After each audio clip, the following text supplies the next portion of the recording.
টি-20 বিশ্বকাপ করা নাড়ছে দরজায়, অথচ টুর্নামেন্টে পাকিস্তানের অংশগ্রহণ নিয়ে ধোঁয়াশা কাটছেই না। বাংলাদেশের প্রতি সংহতি জানিয়ে পিসিবির বিশ্বকাপ বয়কটের হুমকির মধ্যেই এবার নতুন নাটকের অবতারণা হয়েছে সামাজিক যোগাযোগ মাধ্যমে। পাকিস্তানের এমন সিদ্ধান্তহীনতাকে কেন্দ্র করে হাস্যরস আর খোঁচাখুচিতে মেতেছে আইসিসির দুই সহযোগী দেশ আইসল্যান্ড ও উগান্ডা। পাকিস্তানের বয়কটের গুঞ্জনের সুযোগ নিয়ে সবার আগে ট্রল শুরু করে ক্রিকেট আইসল্যান্ড। এক্স হ্যান্ডেলে এক পোস্টে পিসিবিকে কটাক্ষ করে তারা লেখে, টি-20 বিশ্বকাপে অংশগ্রহণ নিয়ে পাকিস্তানের দ্রুত সিদ্ধান্ত নেওয়া দরকার। যদি তারা 2 ফেব্রুয়ারি সরে দাঁড়ায়, আমরা সঙ্গে সঙ্গেই রওনা দিতে প্রস্তুত। যদিও 7 ফেব্রুয়ারির আগে কলম্বো পৌঁছানোর ফ্লাইটের সূচি বড়ই ঝামেলার, তার উপর আমাদের ওপেনার তো আবার অনিদ্রায় ভোগে। এখন যে কোনো ব্র্যান্ডের পুরাতন এসি বদলে নতুন ওয়ালটন এসিতে উপভোগ করুন 25% ছাড়। আইসল্যান্ডের সেই পোস্টে সাড়া দিয়ে পাকিস্তানের জায়গায় খেলার ইচ্ছা প্রকাশ করে উগান্ডা ক্রিকেট।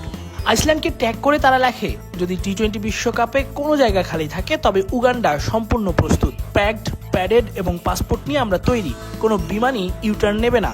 তাপ, চাপ এবং শব্দকে ভয় না পেয়েই আমরা আসছি।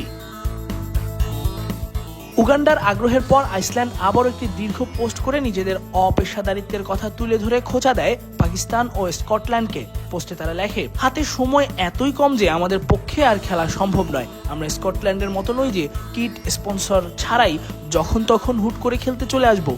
আমাদের অধিনায়ক একজন পেশাদার বেকার, তাকে তার ওভেনের যত্ন নিতে হবে। আমাদের জাহাজের ক্যাপ্টেনের জাহাজ চালাতে হবে আর ব্যাংকারদের দেউলিয়া হতে হবে। অপেশাদার ক্রিকেটের এটাই রূঢ় বাস্তবতা। পোস্টের শেষে উগান্ডাকে শুভকামনা জানিয়ে তারা বলে, আমাদের এই ক্ষতি সম্ভবত উগান্ডার জন্য লাভজনক হবে। যার জবাবে উগান্ডা আবারও পাল্টা লেখে, আমাদের পাসপোর্ট প্রস্তুত, কোনো বেকারকে ওভেন ফেলে আসতে হবে না। রসিকতার শেষ পেরেকটি আইসল্যান্ড ক্রিকেট বোর্ড করেছে আইসিসিকে নিয়ে। নিজেদের শেষ পোস্টে তারা লেখে, আমরা এখনো আইসিসির কাছে কোনো উত্তর পাইনি। ভেবেছিলাম ভুল করে ইন্টারন্যাশনাল ক্রিমিনাল কোর্টকে ট্যাগ করেছি, কিন্তু না, আমরা ঠিকই করেছি। সম্ভবত তারা পাফিন পাখির মাধ্যমে চিঠিতে উত্তর দেয়। নিরাপত্তা সংখ্যায় বাংলাদেশ ভারতে খেলতে অস্বীকৃতি জানালে তাদের পরিবর্তে স্কটল্যান্ডকে সুযোগ দেয় আইসিসি। এই ঘটনার জেরে পাকিস্তানও বিশ্বকাপ বয়কটের হুমকি দিয়ে আসছে। আগামী সোমবারের মধ্যেই এ ব্যাপারে চূড়ান্ত সিদ্ধান্ত জানা যাবে। তাসফিক পলক, ক্রিক ফ্রেঞ্জি।